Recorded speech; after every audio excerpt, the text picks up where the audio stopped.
Fue proclamada esta madrugada presidenta electa de la FECH, Valentina Saavedra, presidenta de la FECH para el año 2015, que nos acompaña aquí en el estudio. Valentina, bienvenida, buenas noches. Hola, buenas noches. A ver, ustedes son la Unión de Izquierda Autónoma, para que la gente entienda, es el grupo al que pertenece, por ejemplo, el actual diputado Gabriel Boric, sí, con la UNE y el FEL, que son los grupos que actualmente están liderando la FECH. ¿Por qué se produce esta alianza entre estos dos grupos? Bueno, es un trabajo que hemos logrado en conjunto a nivel nacional entre estas tres organizaciones, que en la Chile particularmente además se suman otras, además de compañeros independientes, que tiene que ver con acercar también diagnósticos y proyecciones comunes. A nosotros nos une la convicción de que no solo el próximo año, sino que la disputa en torno a la educación no es solamente un juego en el que, o sea, una pelea en donde se juega el carácter de nuestra educación, sino también el carácter de la democracia en Chile, y pues apostamos a una reforma educacional en donde los actores sociales también seamos parte de la construcción de las transformaciones que hemos demandado. ¿Ustedes se definen como a la izquierda de la nueva mayoría? Bueno, sí, es que habría que situarlo en un mapa político, creo que sí.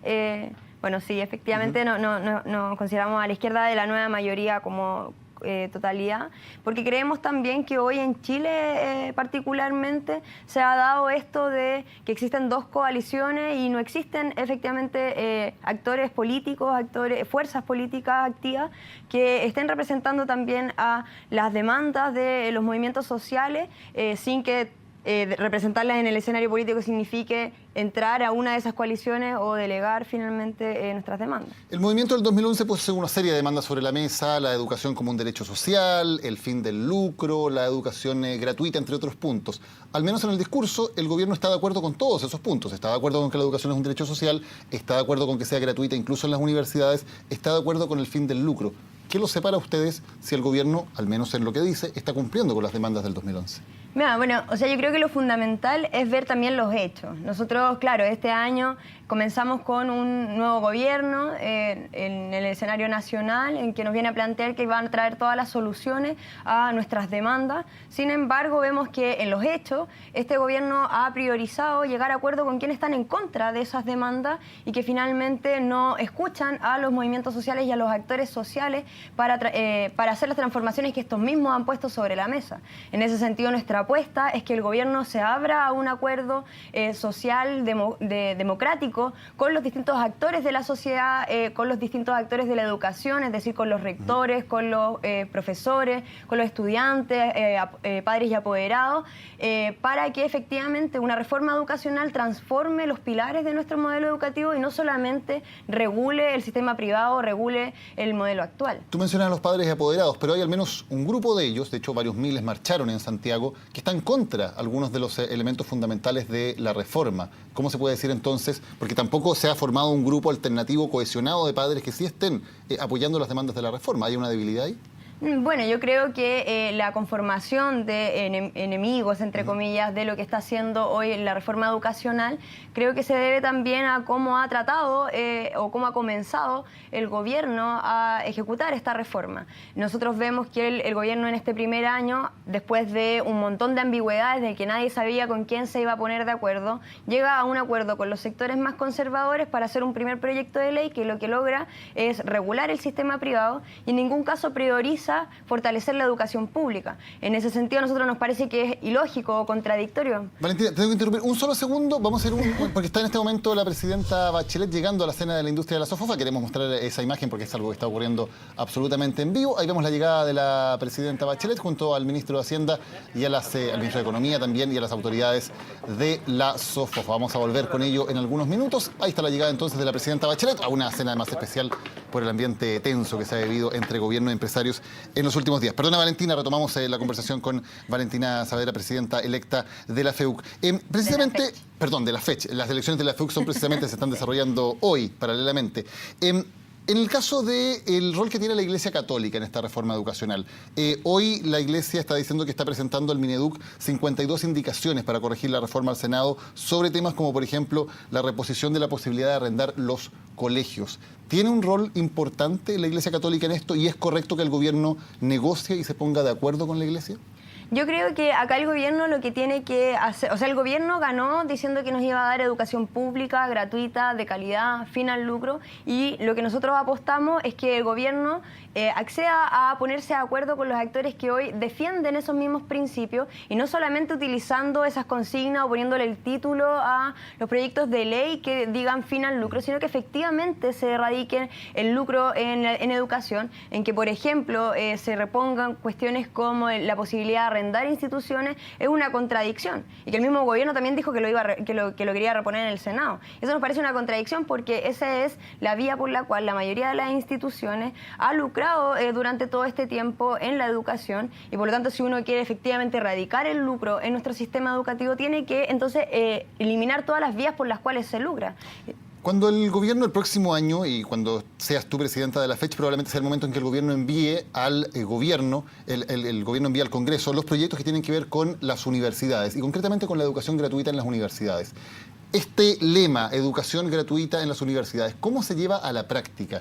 ¿Gratuita para quiénes? ¿En qué universidades? ¿Con fondos distribuidos de qué manera? ¿Mediante voucher que los estudiantes entreguen a las universidades? ¿Cómo se hace esto en la práctica? Nosotros consideramos que lo fundamental es el financiamiento a las instituciones. El hecho de que se crea que la gratuidad va a ser vía becas o voucher es finalmente financiar a la demanda que va finalmente a cualquier institución, ya sea privada o pública. Sin embargo, creemos también que lo prioritario para el próximo año en cuanto a educación superior tiene que ser, al igual que en educación escolar, el fortalecer las instituciones públicas, tener financiamiento quizás privilegiado para las instituciones estatales, pero también hacerse cargo de todas las instituciones que hoy albergan la mayoría de las matrículas.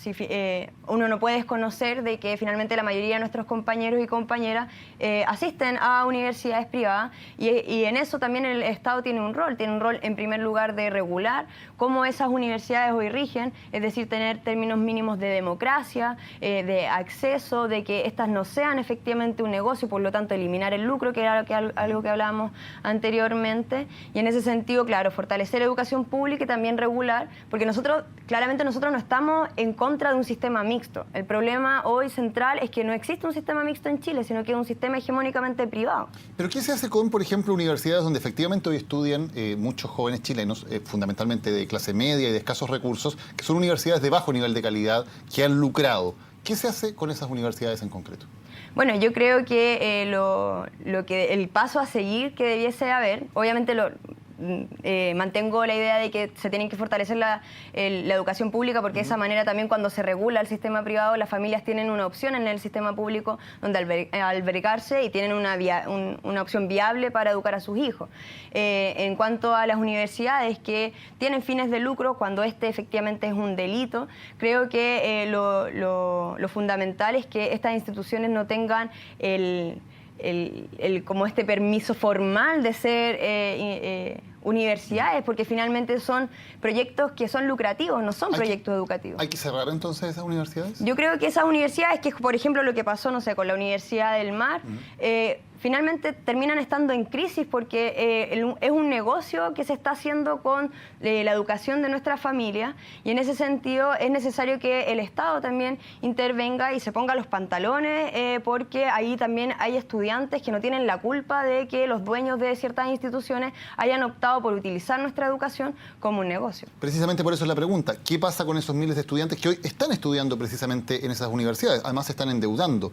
¿Qué se hace con ellos? ¿Se permite que sigan estudiando? ¿Se financian sus estudios gratuitamente por parte del Estado? ¿Se les reubica? ¿Qué se hace con esos estudiantes? Yo creo que el Estado debiese hacerse cargo de esas instituciones y que esas instituciones ya no pueden seguir funcionando con de alguna manera con la lógica que venía siguiendo, y por lo tanto el Estado tiene que cambiar esa lógica, pero no creemos en esto de que solamente tiene que administrarla y después devolvérsela al dueño, sino que claramente el dueño de esa institución ya demostró que su finalidad no es educar, sino es lucrar, y por lo tanto el Estado se tiene que hacer cargo de esos estudiantes, y también son trabajadores académicos, no son solamente los estudiantes. Me queda clara la propuesta de ustedes en términos de las universidades públicas, financiamiento basal y no solamente por medio de becas destinadas a cada alumno. Pero las universidades privadas, ¿también deberían tener un financiamiento basal del Estado? Y si es así, ¿a cambio de qué? Mira, yo creo que aquí hay como distintos tipos de instituciones que también ha sido parte del debate. De hecho, en la propuesta que se resuelve en el CONFET del Plan Nacional de Educación Pública, se establece que obviamente tiene que haber un proceso de transición para que crezca la educación pública. Y en ese sentido, claro, existen universidades privadas que tienen cierto rol hacia la sociedad y que, claro, también hay que tener ciertas regulaciones, sobre todo en términos de las decisiones que se toman ahí, la democracia, el acceso, etcétera, pero que el Estado también tiene que ir haciéndose cargo de esas mismas instituciones en la medida que también las universidades públicas van creciendo en calidad, en número de matrícula, etcétera. Valentina, de los últimos 4 presidentes de la FECH, 2 están en el Congreso en este momento, Camila Vallejo y Gabriel Boric, los 2 son diputados. ¿Es un camino que tú también podrías seguir en el futuro? Mira, yo la verdad, en estos momentos mi desafío es el 2015, liderar la federación, liderar un movimiento estudiantil que esperamos y apostamos porque sea un año movilizado, un año en donde incidamos efectivamente en la reforma, en donde tengamos participación directa en cuáles son las definiciones que se están haciendo en educación, y en eso también hago un llamado a el ministro Izaguirre, que hoy pretende seguir por la vía de resolver la reforma a espaldas de la sociedad, y hoy nosotros le decimos de que no estamos disponibles para una reforma que se resuelva en enero o se resuelva con los mismos de siempre que hoy han privatizado nuestra educación, sino que estamos por un acuerdo amplio con la sociedad, con los actores sociales, y en ese sentido también que se abra la democracia a la sociedad y no solamente a las coaliciones que siguen defendiendo los intereses de la minoría de Chile. Valentina Saavedra, presidenta electa de la FECH, gracias por haber conversado hoy con nosotros. ¿Puedo decir una última cosita? Me gustaría mandar un saludo y un apoyo a los trabajadores de la FECH que hoy están teniendo problemas con la universidad por el no pago de sus horas extra, y me gustaría mandar un apoyo a ellos y que vamos a defender ese proceso para que se resuelva de la mejor manera posible. Muchas gracias, buenas noches.